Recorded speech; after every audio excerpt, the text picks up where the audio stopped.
Hi, this video is to show you how to search for student employment positions at the University of Alaska through the Handshake platform. Once you're logged into Handshake and have come to the homepage, you're going to click the Jobs tab. And from there, you're going to navigate to the filter features and select On-Campus Jobs, Show Results, and then you can narrow your location. I'm going to look specifically in Anchorage because I am looking for student employment positions at the Anchorage campus. From here, you can see all the positions are marked as part-time on-campus positions posted by the University of Alaska Careers, which is the employer that posts all of our student employment positions.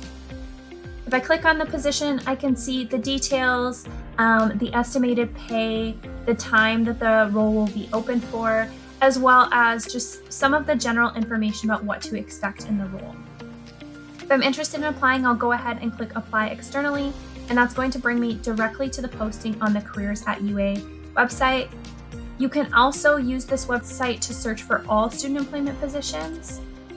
Just navigate to the Explore Jobs at UA and you can search on this website as well.